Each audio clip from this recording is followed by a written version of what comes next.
مشاهدي الكرام أينما كنتم أسعدتم أوقاتا بكل خير. تحية لكم من الفضائية الإريترية، وفي ميلي نشرة أخبار المساء والمستهل كما جرت العادة بأبرز العناوين.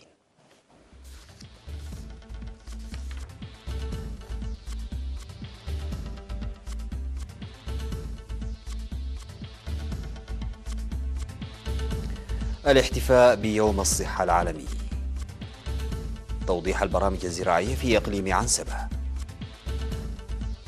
إشادة بمنتجات بساتين هايكوتا، مصرع 150 شخصا بعد تحطم سفينة بالكونغو، ظهور نتائج الانتخابات الرئاسية في إندونيسيا، ومقتل 6 أشخاص في تحطم طائرة في تشيلي.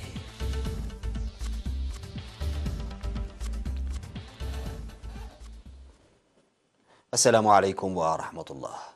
تم الاحتفال في أسمر اليوم الأربعاء 17 من إبريل بيوم الصحة العالمي تحت شعار التغطية الصحية الشاملة لكل إنسان وفي كل مكان.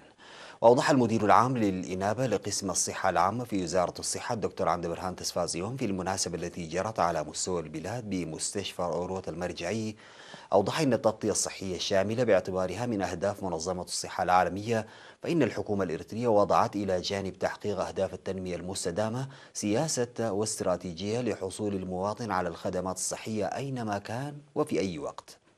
من جانبه أوضح مندوب صندوق الإسكان التابع للأمم المتحدة في إريتريا الدكتور إبراهيم سامبولي ملقيا كلمة مدير منظمة الصحة العالمية إن نصف سكان العالم لا يحصلون على الخدمات الصحية الأساسية، وتضع ملايين الأمهات دون مساعدة الخبراء، ويموت ملايين الأطفال لعدم التطعيم. وللحد من ذلك تعمل دول العالم بالتعهد لتحقيق التغطية الصحية الشاملة حتى عام 2030 وبلوغ أهداف التنمية الشاملة. ويوجد إمكانية بلوغ إريتريا الهدف قبل عام 2030 نتيجة الإنجازات التي حققتها حتى الآن.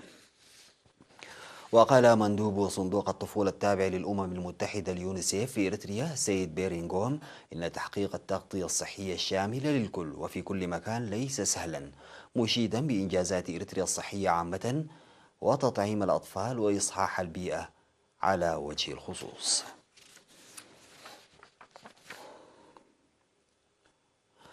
عقد في مدينة كرن اجتماع لشرح البرامج الحكومي لرفع الإنتاج والإنتاجية وتوفير مستلزمات الزراعة ودعمها. وتم توضيح في الاجتماع الذي عقد في 16 من إبريل إن الحكومة قامت بالتجهيزات والاستعدادات لتقديم الأسمدة والآليات الزراعية الحديثة والبذور المحسنة والأدوية الزراعية والحيوانية لرفع الإنتاج الزراعي وخفض قيمة إيجارات الجرارات إلى 350 نقفة. وتضمن توضيح الاستعدادات المسبقة التي يتوجب على المزارعين القيام بها والوسائل التي يجب اتباعها بعد الحصاد. وأوصى الاجتماع للتوزيع الجيد للجرارات للحيلولة دون ترك الأراضي الزراعية دون الزراعة لنقص الجرارات والقيام بالاستعدادات المسبقة وتقديم المتطلبات الأساسية سريعا وإيصال المبيدات ليد المزارعين قبل شهر يوليو والدفع ببرامج حماية التربة وحفظ المياه. وقال حاكم إقليم عنسبة السيد علي محمود في ختام الاجتماع أن تنسيق المزارعين والجهات المرتبطة بالزراعة ضروري لفعالية تنفيذ البرنامج، مؤكدا على العامل الجاد لإدارة الإقليم لإنجاح هذا البرنامج.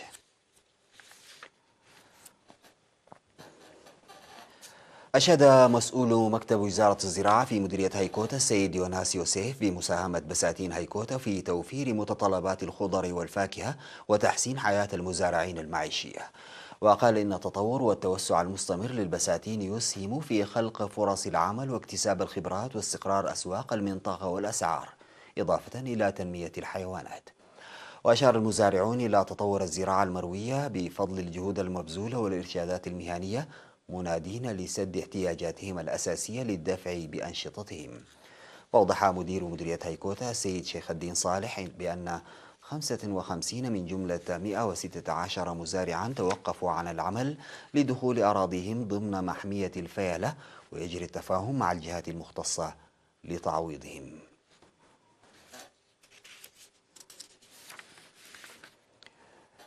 أوضح مجلس إقليم شمال البحر الأحمر نتائج اجتماعه الدوري ال15 لسكان مصوع في 14 من إبريل. وقدم أعضاء المجلس في الاجتماعات التي عقدوها في ضواحي البدرية توضيحا حول القضايا الاقتصادية والاجتماعية والثقافية والسياسية والخدمات الاجتماعية والبنى التحتية وأنشطة حماية التربة وحفظ المياه والأنشطة الزراعية الأخرى التي بحثها المجلس مع الجهات المعنية. وأشار المجلس إلى ضرورة توطيد العلاقة الثلاثية بين أولياء الأمور والطلاب والمعلمين للدفع بالعملية التعليمية ورفع المشاركة في التعليم وتحسين نتائج الطلاب ومواصلة أنشطة إصلاح البيئة. وأشاد المشاركون بجهود المجلس للاستماع لأسئلة المواطنين والسعي لحلها، وطالبوا لتوسيع وسائل تبادل المواطنين للمعلومات مع الجهات المختصة وإيلاء الاهتمام لأسعار الكهرباء التي تشكل ضغطا على معيشة المواطنين. نظمت دورة تدريبية لمدراء الضواحي ومساعديهم المنتخبون حديثا في مديرية حقات لمساعدتهم في عملهم. وتضمنت الدورة التدريبية التي أشرف عليها مسؤولو أقسام إدارة إقليم عنسبة على وضع وتنفيذ البرامج وحل المصاعب وحفظ الممتلكات ومراقبة الإيرادات والمنصرفات. وذكر في الدورة التدريبية أهمية المعرفة الجيدة للتعداد السكاني ووجود سجلات ونظام معلومات دقيق.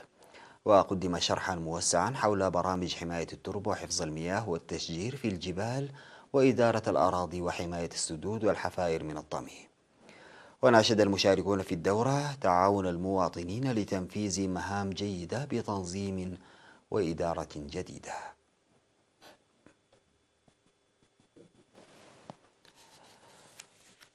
نتوقف مع فاصل قصير ومن ثم نعود لمواصلة الأخبار.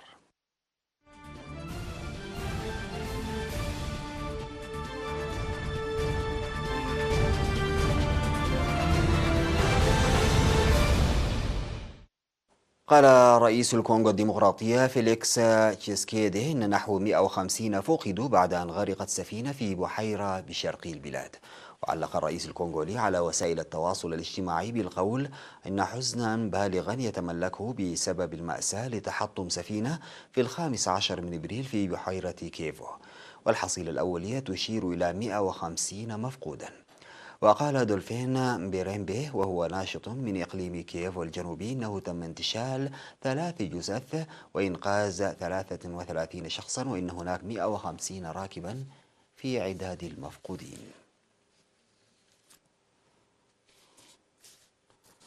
أغلقت مراكز الاقتراع أبوابها في إندونيسيا في انتخابات لاختيار رئيس وبرلمان جديدين بعد حملة هيمنت عليها القضايا الاقتصادية في أنحاء الأرخبيل الاستوائي.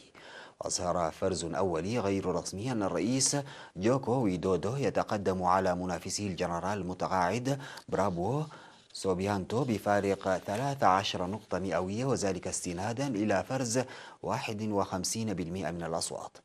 وأجرى الفرز مركز الدراسات الاستراتيجية والدولية، وهو من بين ما يربو على 40 جماعة معتمدة من قبل لجنة الانتخابات لإجراء فرز سريع غير رسمي للأصوات، استعدادا إلى عينات من مراكز الاقتراع في أنحاء مختلفة من البلاد. وتشير أغلب استطلاعات الرأي إلى أن ويدودو يتقدم بفارق في خانة العشرات، لكن المعارضة تقول إن التنافس أكثر احتداما، بينما قال برابو قبل الإدلاء بصوته في مدينة بوجور إنه متفائل بالفوز. ووصفت الانتخابات بأنها أكبر انتخابات تجري في يوم واحد على مستوى العالم، وهي قطعا الأكثر تعقيدا، حيث يدلي الناخبون بأصواتهم في 5 بطاقات انتخابية لاختيار الرئيس ونائب الرئيس وأعضاء المجلس التشريعي الوطني ومجالس إقليمية. تحطمت طائرة خفيفة فوق منزل غير مأهول في جنوب تشيلي، مما أسفر عن مقتل الأشخاص ال6 الذين كانوا على متنها، وذلك حسب ما أفادت وسائل الإعلام المحلية. وقالت هيئة الطيران المدني إن الحادث وقع بعد وقت قصير من إقلاع الطائرة من مدينة بورتومونت. وكانت الطائرة في طريقها إلى مدينة آياكارا التي تقع في المنطقة ذاتها. وذكرت صحيفة يومية أن النيران اشتعلت في المنزل الذي سقطت فوقه الطائرة والمنزل المجاور له، وأن أحد المارة أصيب بجروح خطيرة. وقالت هيئة الطيران إنها تحقق في الحادث. بعد عام واحد من إطلاقها، اكتشفت المركبة الفضائية لاستكشاف الكواكب الخارجية التابعة لوكالة الفضاء الأمريكية ناسا اكتشفت أول كوكب خارج المجموعة الشمسية بحجم الأرض. ويدور الكوكب الذي اكتشفته المركبة الفضائية تيس حول نجم على بعد 53 سنة ضوئية من الأرض بحسب موقع متخصص. وتشير النتائج إلى أن تيس قادرة على إنجاز مهمتها المتمثلة في تصنيف آلاف الكواكب المرشحة لتكون بديلا لكوكب الأرض، بما في ذلك أكثر من 300 كوكب من المتوقع أن تكون كواكب خارجية بحجم الأرض أو أكبر حجما منها. ويعد هذا الكوكب الذي تم تحديده حديثا أصغر كوكب خارج نظامنا الشمسي الذي ترصده المركبة الفضائية لاستكشاف الكواكب الخارجية. وتظهر بيانات المركبة الفضائية أن الكوكب HD يدور حول نجمه مرة كل نحو 8 أيام، الأمر الذي يعني أن لديه مدارا ضيقا من شأنه أن يؤدي إلى حرارة سطح تصل إلى 426 درجة مئوية. بذلك سادتي قدمت لحضراتكم نشرة أخبار المساء من الفضائية الإريترية. شكرا لمتابعتكم. السلام عليكم ورحمة الله تعالى وبركاته.